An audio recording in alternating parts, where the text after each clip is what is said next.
National Cybersecurity, sponsored by.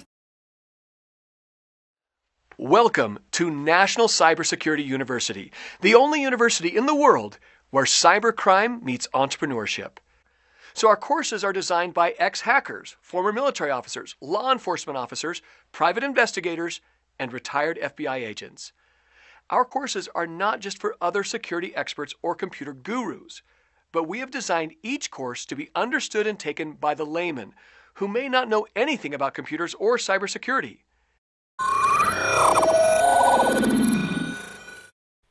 Boy, do we have a show for you tonight. Oh my goodness. You're going to have to guess who. I'm not going to say. I'm going to say who it is. I'm going to give you a few hints.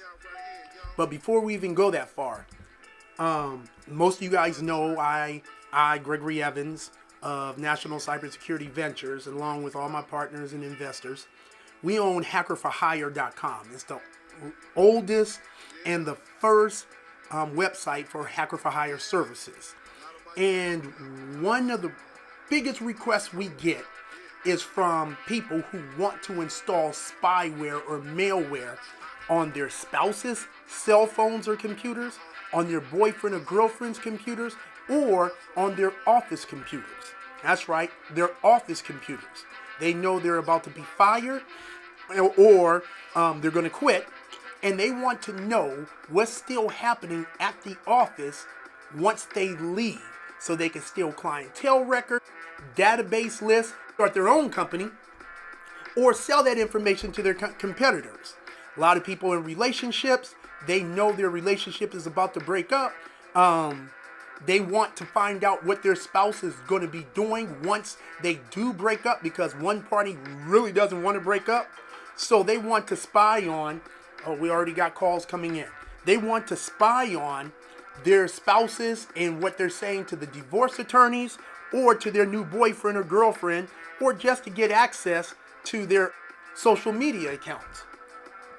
So, what do you do? What do you do when someone wants to put spyware that you know, somebody that is around you that you're affiliated with? Most people think that spyware, malware, even viruses to damage, even ransomware, comes from some Russian rogue agency or somewhere in China that wants to steal your information, which could be so far from the truth. This is what a lot of people will report, and to me, I call that fake news. With that, I decided to do an interview. And this interview is with someone that is special. This person, let me just read off just some of the things that they have done. They have awards from CNET, Forbes, SE Magazine, Inc. Magazine, Fortune Magazine. Their clients include Samsung, Expedia, Dell. He has over 100 million personal clients. That's everybody, the home users, 100 million of them. Business clients, 60,000 plus business clients. He started the company, well, let me back up. He wrote the software, and you're going to hear the story, in his mom's, or in his parents' house, I should say, when he was 15 years old, by himself. Today, he has 700 employees, block over 4 million threats a day, and they get over 500,000 downloads per day. This person, the company is like no joke, nothing to mess with. And I can't wait. Well, matter of fact, let me just say it in my Kevin Hart voice. All I can tell y'all is that it's about to go down. He needs no introduction. This is my boy, Marcin Klaczynski. There it is. See, he had to say his name because Greg would have messed it up. So, I've already gone over the facts, and I need to go into more, before we even talk about the software, more about you. So, what I really want to know is, you got started when you were 14 years old, am I correct? Yeah, it's a long story, but 14 years old, it's half my life. Okay, well, I know it's a long story. Let's take 2 longs off there and tell me the story. Sure. So I was 14 years old, screwing around with the family computer, and all of a sudden, and I was pirating video games, of course. All of a sudden, just pop-ups are coming up. Who knows what's going on with this computer? And I didn't know what to do. My parents were, pretty angry at me. I went online. I searched the symptoms that I was experiencing, and I found this wonderful community of people, a message board, and to me, they were superheroes, like people that were just dedicating their free time to help people like me with malware on their computer. Like, who would have thought, right? So I posted my problem. I said, here's what's going on. And this woman from Belgium, like the randomest thing, helps me remove malware off of my computer manually. And after doing that for a couple of days, like the computer's finally good. I'm playing some video games again. But I'm like, why did my antivirus fail? Why couldn't it remove the malware after? And so I decided to stick around this community. I got in a little bit of trouble building some cool free tools for them. And somebody donated to me the malwarebytes.com domain name. I thought it was a terrible name. They donated it to you? Yeah, that's the superheroes I'm talking about. These were people, volunteers that were just out there dedicating their free time and supporting a 15-year-old kid. Now, I met another guy on there on the forum, and together we said, let's go build an antivirus. Imagine being like 16 years old and telling your mom you're working with a 30-year-old guy online building an antivirus. Weirdest conversations we have. Imagine telling his wife, I'm just working with a 16-year-old kid building an antivirus. So. Needless to say, we hadn't talked on the phone or met in person for a couple of years after that. But then I went to University of Illinois and ran this company out of a dorm room. Just loved to program, took a computer science course at the University of Illinois, actually stayed the full 4 years. So graduated with a CS degree and a great company to boot. So when you started this company in your dorm room, you knew that there were how many other antivirus companies out there? 80. 80. What was going to make you different? And that's what I say to people. How are you going to reinvent the wheel? Yeah, I think it boils down to fixing the problem. Like, I got infected and nothing. First of all, I shouldn't have gotten infected. We were paying for the antivirus. What were we paying for? But the second problem was, how do I fix the problem? As soon as the computer got infected, the antivirus went, oh, well, can't do anything about it. So how were we different? We decided to tackle the problem of an existing infection, and we're the first to the scene. We're the paramedics that come in and solve your problem.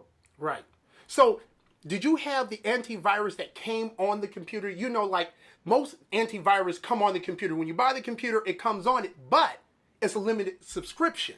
And a lot of times people did not know that. But you said you paid for the full subscription, correct? Yeah, we got the demo and then we paid for the full thing. The parents were paying, I think it was $70 a year or something crazy like that. And it was one of those big brands that one of the yellow or red colors. I understand. Right. Big guys, right? So the big guy.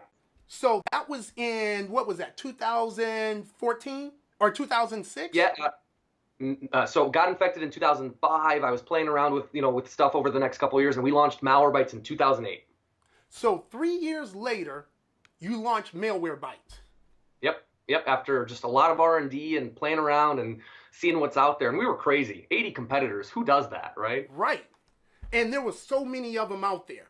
I even read where you hadn't even been out there that long, and there was a wannabe who decided he wanted to come out, so he started taking your information, using your database of threats and stealing them and trying to use it. That's what I mean by the knockoffs. You see, there's these ones that are up there. They're the great ones. And when you're great and you're on top, you always have those bottom feeders. And they were using yours, trying to basically profit off of what you built, starting since you were 14 years old. Yeah, it was flattering, imitation. It was kind of flattering. I mean, I remember one time, he has so many different names, Sean Combs, which goes by Puff Daddy or Diddy and all of this stuff. He said once to me, he's like, if people aren't talking about you, then you're not doing anything. And when they're trying to steal from you, that means you must be doing something great. So that's exactly what you're doing. But let's talk about Malwarebytes. First of all, I'm still impressed that someone donated the name to you. I know that person, whoever donated to you, is like, oh my gosh, I can't believe I did that. Unless you have them working in the office. I think I saw somebody walk by. That wasn't him. might have been him, but and we got malwarebytes.biz first. So that was even better than that. Like, who goes to a .biz domain name anymore, right? Right. And you got that one, and then you came up with the .com and the rest of them. That's right. And what's your definition of cybersecurity these days? Do you figure cybersecurity, because people think cybersecurity is just hacking. What do you say? Yeah, it's a great question. I mean, the industry, as you know, has evolved over the last 10 years. When I came on the scene 15 years ago, the threats were so simple. I mean, there was a big purple gorilla jumping around the TV screen, around on your laptop screen trying to sell you ads. Right. Today, we're talking about ransomware and more sophisticated threats. We're talking about nation state attacks. We're talking about our infrastructure, our airplanes, right? So it's really, to me today, cybersecurity is protecting our digital lives. So there's your physical life, your mental life, but your digital life. So anything that's connected to you through the internet, and just making sure that your data and you are secure. I mean, there's two aspects of it, right? The data and then the airline coming out, or the aircraft coming out of the sky, right? So there's some physical aspects to it. So would you consider, or what's your definition? Because malware is like a new name that basically tried to combine everything. You had spyware, you had viruses, antivirus, anti-spyware. Then you had people called malware. You had worms. Everything is now considered malware. Am I correct? Yeah, it's a mess, right? We do not make it easy for our average consumers to understand what the hell we do, right? That is correct. So to me, it doesn't matter as long as we're protecting their digital life, right? So you can call it malware, you can call it viruses. At the end of the day, all of this encompasses just this broad issue in the cyberspace, which is there are people out there that want to complicate your life and steal your data and steal your money, and that's what we as vendors need to protect, and that's really what I set out to do. Well, what I did find impressive, and I need all my viewers and listeners out there to understand, this interview just came up about 2.5 weeks ago. Back in April, most of you guys already know I was in Africa because we have a client there who runs the largest telecom company there in Africa, in Cameroon, and they got ransomware on their machines. So they called us in, and my team and I flew out there, and we used malware bites on all their machines, okay?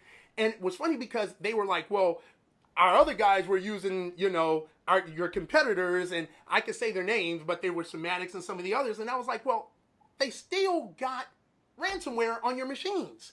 So something is wrong. What I do know is that the people that I have and my other clients that have used this have never gotten it on there. And we were able to remove some of the malware the hard way and add malware bites on there. The problem is people go by, like I said, the name. Well, they've been around since this year and that, but if they're not solving the problem. My question to you is that, do you find it hard to go out and tell people about malware bites, even though you have 100 million, consumer clients, 60,000 plus business clients, if I'm correct? I mean, it's more than that, but I'm looking at the last stats. Even though you're how can I put it? You're the solution for their computers. Doesn't matter if it's PC or Mac. Am I correct? Yep. You are, if they have an Apple or if they have an iPhone. Am I correct? All of it. Yep. So that way they don't have to worry about, I have this running over here and I have that running over here, and on my iPhone I have this running, and on my Samsung I have this running. You're the solution for everything. Am I correct? Absolutely. First of all, I love that you have two phones right there next to you, and hopefully I got the Note 8 and the iPhone 10. So, but I understand you need to have that one solution, and you provide that.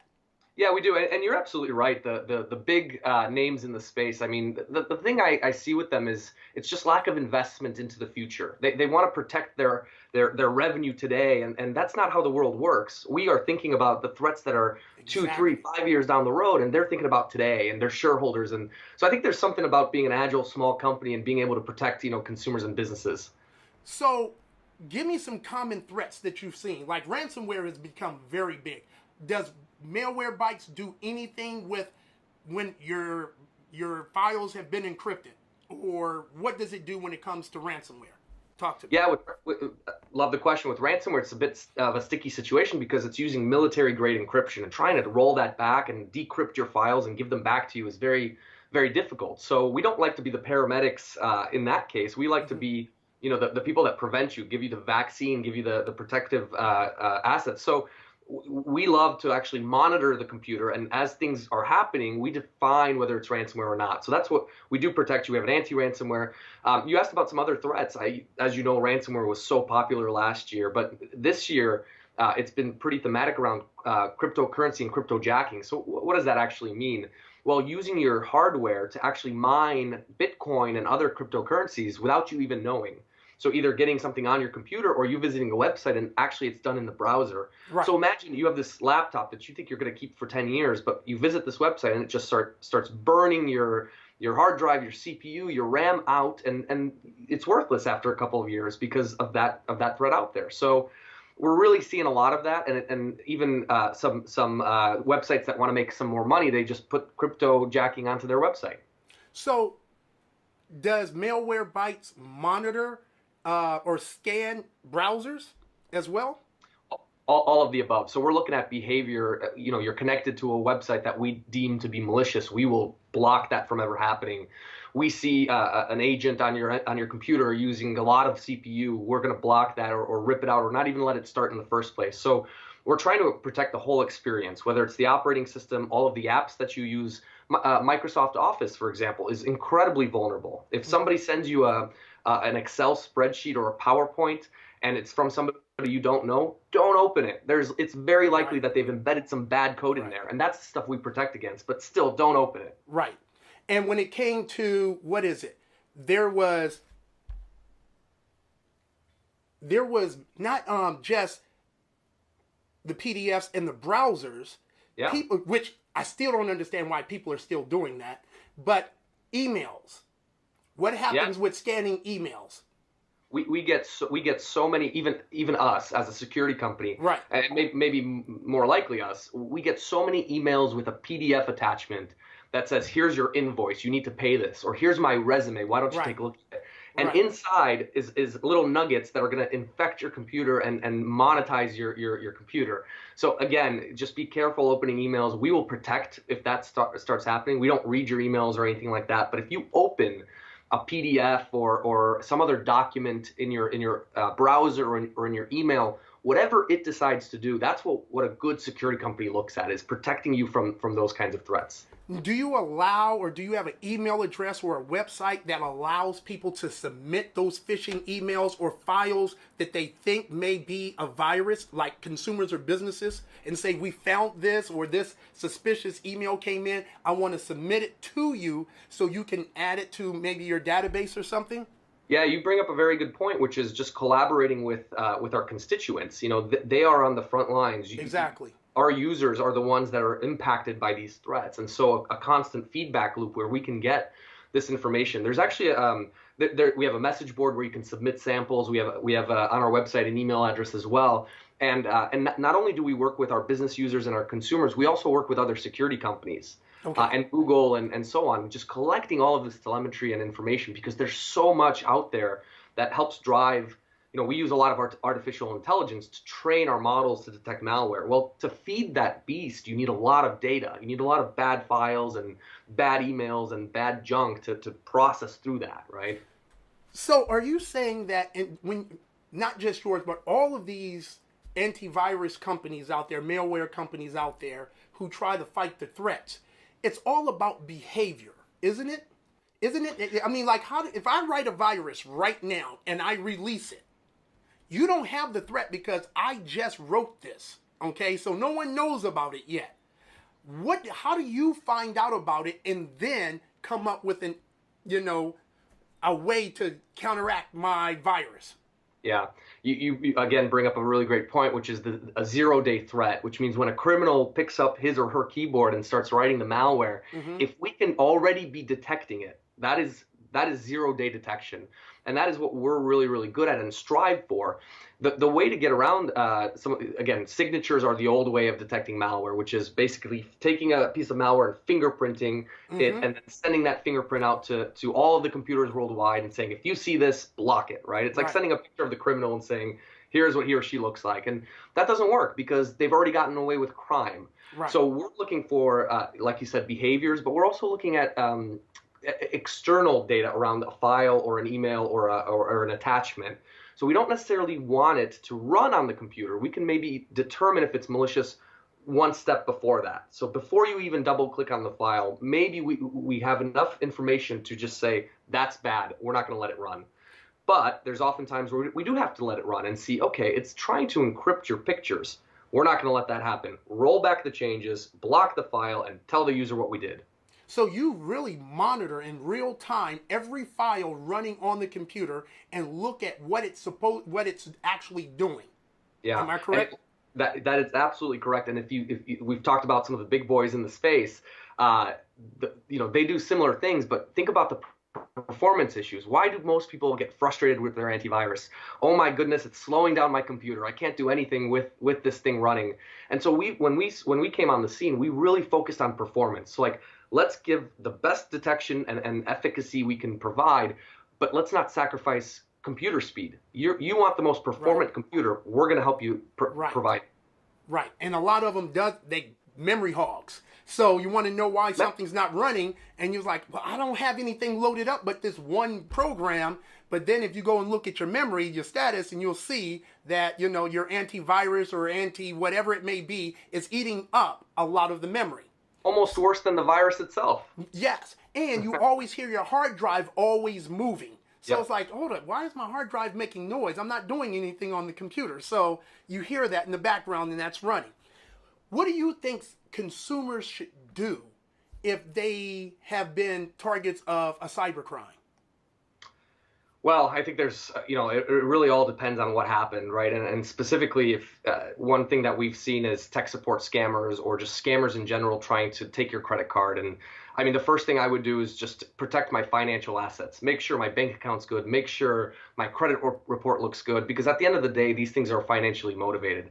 A quick scan with Malwarebytes or even Windows Defender or just assessing the computer and making sure that there is nothing on there is another important step. And then finally, protecting yourself. Not only installing Malwarebytes to protect you from an antivirus perspective, but a Dropbox to make sure your files are backed up, a password manager to make sure that your passwords are not the same password with sticky notes all over your computer, right?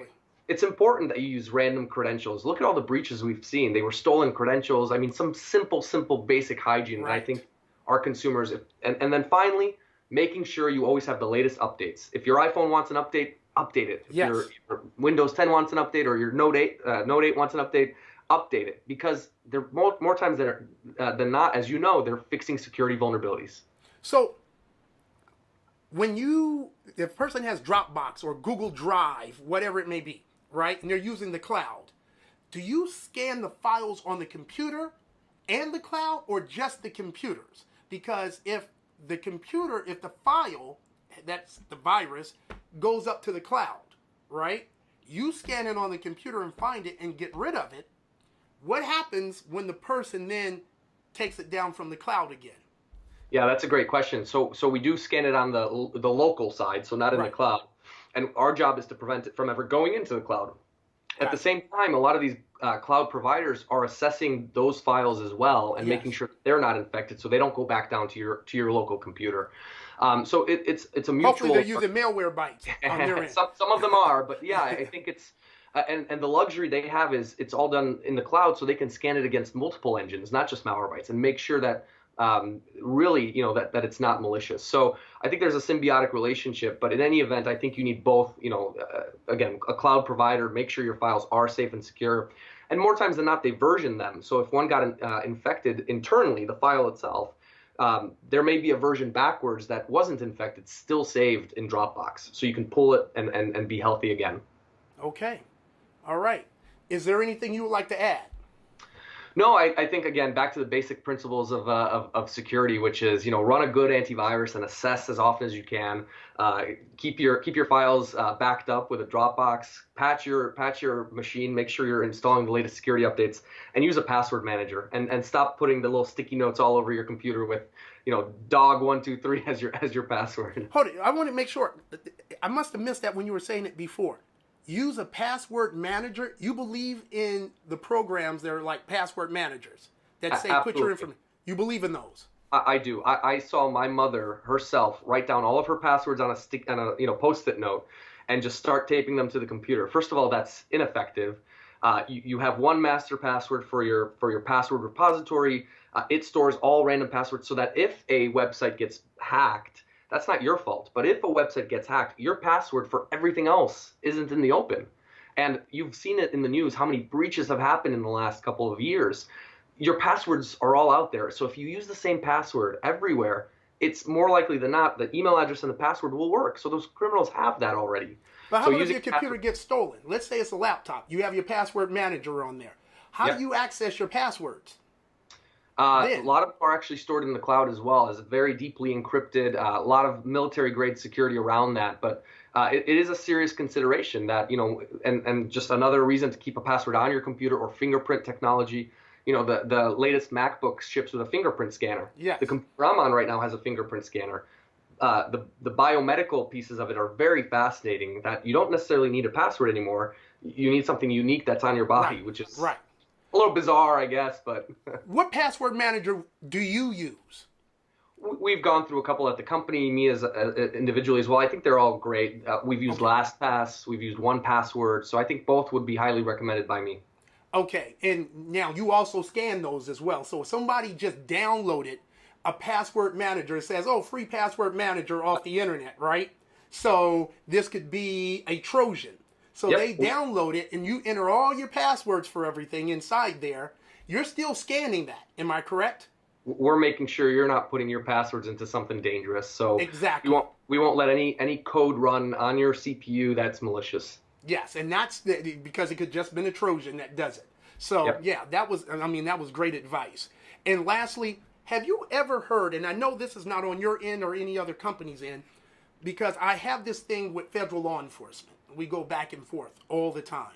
Have you ever heard of anyone, and how often, of being arrested? Do you see what I mean? When ransomware is put on the machine or virus, the person who makes the virus. I know about what was the Melissa or Love virus a few years ago where the guy wanted to get back at his girlfriend. They traced it back to him. But on an average, you guys scan 4 million threats a day.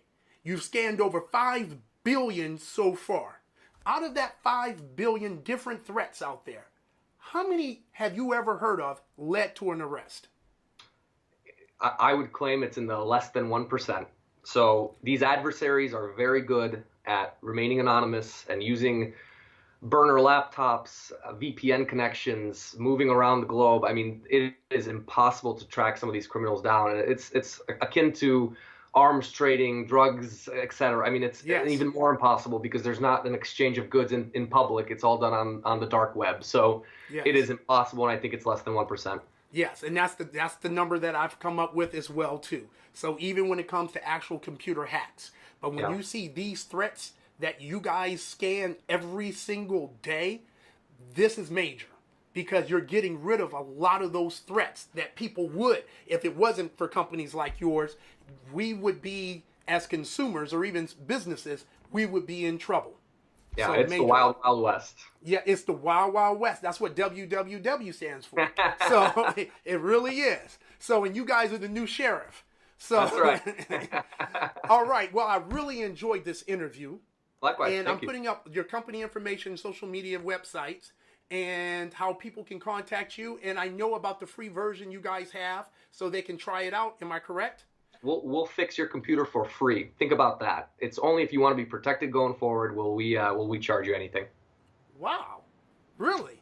Yes, 250 million a year. We fix 250 million computers a year, and it's really back to the group of superheroes that helped me. I just want to pass that on to people. I don't think anybody should ever feel the way I did. Let me make sure I understand. When you say fix your problem, so if you already have a virus on your machine, you're saying you guys could fix it with malware bytes. We will scan your computer and rip that thing out of existence and give you a nice, beautiful report that says, here's what we did, all for free. You can uninstall our product right after that. See, that's how come you're going to make it to heaven.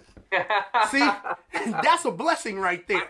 No one else is doing that. See, there you go. All right. So with that being said, I really appreciate the interview. Keep doing what you're doing. I'm really proud. I mean, I really am. That I even was able to have this interview with you. So with that being said, good luck to you. And I'll see you on Fortune 10 one day. All right? Thanks so much. Appreciate it. All right. You have a good day.